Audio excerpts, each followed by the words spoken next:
রাসূল সাল্লাল্লাহু আলাইহি ওয়াসাল্লাম বলেন ফাত্তাকুদ দুনিয়া ওয়াত্তাকুন নিসা, তোমরা মহিলা থেকে বেঁচে থাকো, পৃথিবী থেকে বেঁচে থাকো।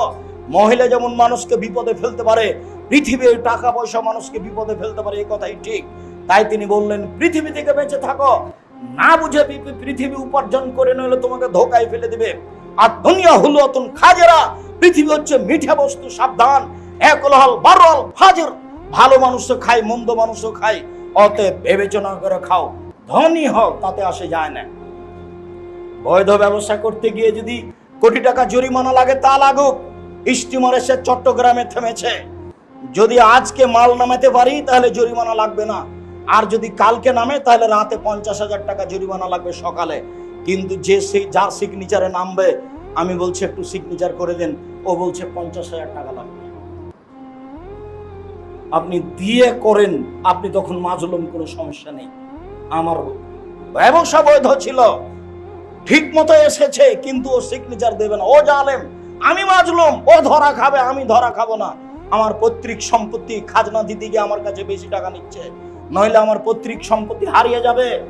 আমি মাজলুম, যে নিচ্ছে সে জালেম, জবাবও দিবে।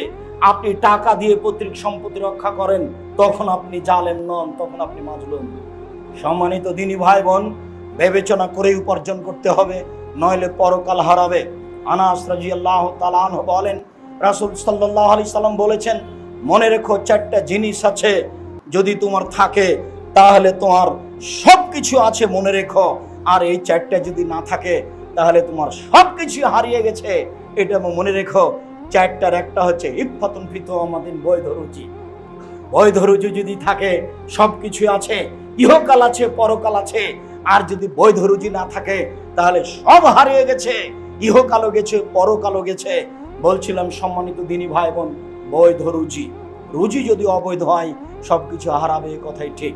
জাবের রাদিয়াল্লাহু তাআলা আনহু বলেন, রাসূল সাল্লাল্লাহু আলাইহি সাল্লাম বলেছেন, কুল্লু লাহমিন নাবাতা মিনাস সুহতে কানাতিন নারা আওলা বিহি, যে শরীর হারাম উপায়ে বাড়ে তার জন্য জাহান্নাম যথেষ্ট। রাসূল সাল্লাল্লাহু আলাইহি সাল্লাম বলেন, লা ইয়াদখুলুল জান্নাতা জাসাদুন গুযিয়া বিল হারাম, যেই শরীর হারাম উপায়ে বড় হয় সেই শরীর জাহান্নামে যাবে। রাসূল সাল্লাল্লাহু আলাইহি সাল্লাম বলেন, হারামাল্লাহুল খামরা ওয়া সামানাহা, আল্লাহ তাআলা মদ হারাম করেছেন, তার ক্রয় বিক্রয় হারাম করেছেন। ওয়াল খিনজির ওয়া সামানুহু, শুয়োর হারাম করেছেন, তারা ক্রয় বিক্রয় হারাম করেছেন। ওয়াল মাইতাতা, মরা প্রাণী হারাম করেছেন, তার ক্রয় বিক্রয় হারাম করেছেন। ওয়াল আসনামা, পুতুল হারাম করেছেন। পুতুল বাড়িতে রাখবেন না, সেটা প্লাস্টিকের হোক, যেটাই হোক না কেন, সেটা কাগজের হোক, পলিথিনের হোক, পুতুল যেন কোনো প্রকার আপনার বাড়িতে না